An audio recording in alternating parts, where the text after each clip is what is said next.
King, thank you for coming on the program. Thanks for having me, Kevin. Absolutely. So you are a well. Before we get into like what exactly you do, you know, one of the like hallmarks of the program is that you're having coffee with me. So I appreciate you coming in, and so just kind of like talk about what your like coffee drink of choice is. So I honestly love coffee.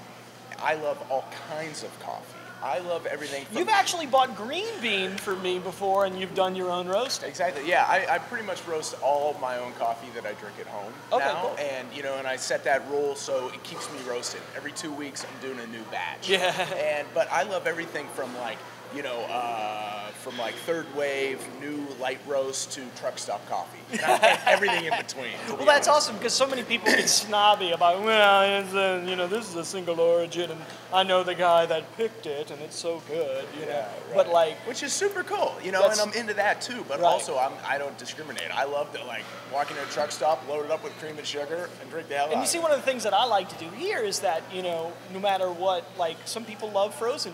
Well, you know, the frozen coffees that we do here, they're not frappuccinos because that's a registered trademark of another coffee shop chain out of Seattle that has a green logo.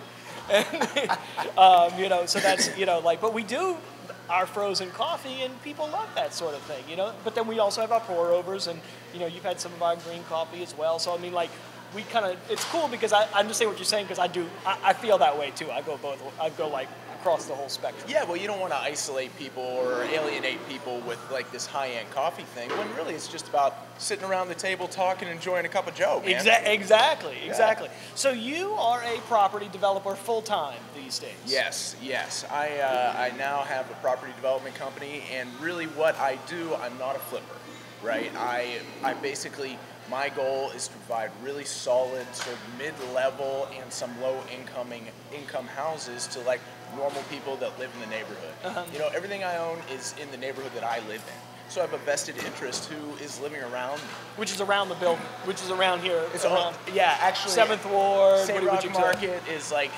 the nucleus of my universe, honestly. Everything, I got like St. Roch stuff, I got St. Ward. You think St. Roch Market is the nucleus of your universe. You should live in my world. Yeah, right. But no, because it's so, right now, like, you know, like, gentrification is such a bad word, and like all of this kind of stuff, like, you know, like it's one of these like everybody's really interested in property in New Orleans and what it's doing, and prices have skyrocketed, and you know, like kind of do you see it still going up?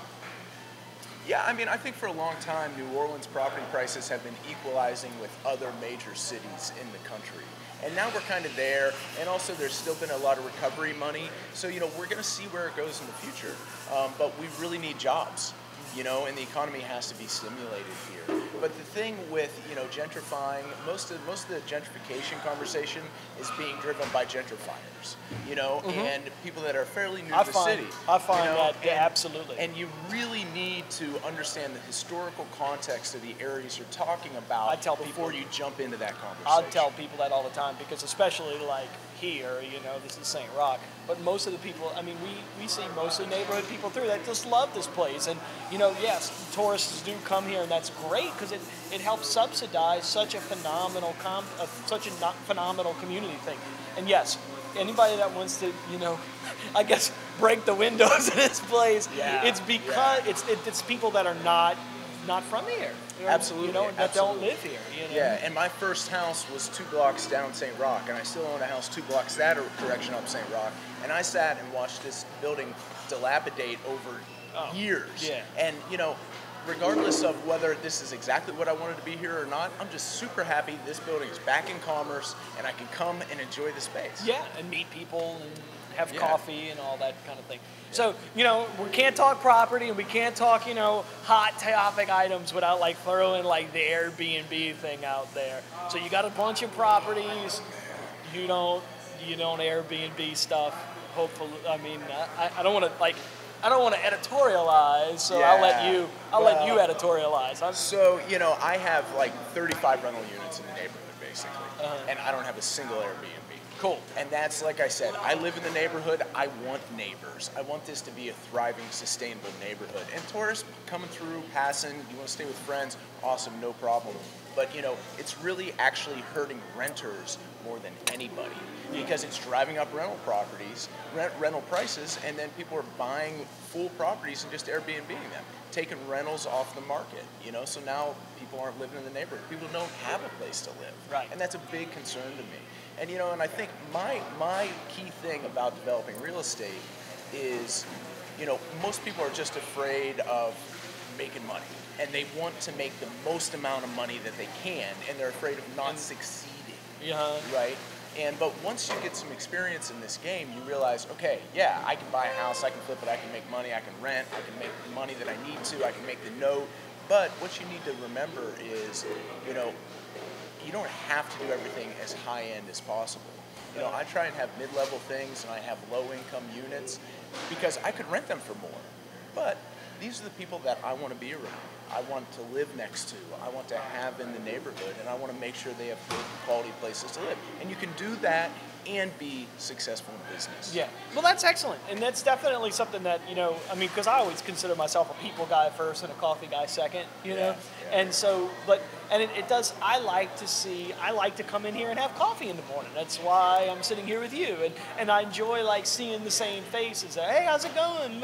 You know, and it's so funny, like, people ask the baristas, hey, how's your son Owen doing, and all that kind of stuff, which is just, which is so cool, you know, or, like, it fosters that, like, cool, like, it's, you know, everybody kind of has each other's back, and you don't have that when you've got nothing but tourists coming through, and if we're just like an Airbnb food court here, right, you know, exactly. it kind of it ruins that. But I've rented to some of your baristas actually, yeah, my tenants. Yeah.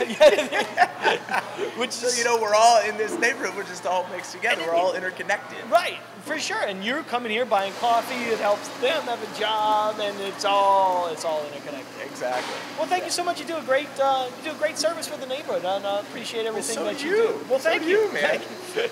Cheers. All right. Thanks, Kevin. Yeah, that's gonna be gold. Awesome.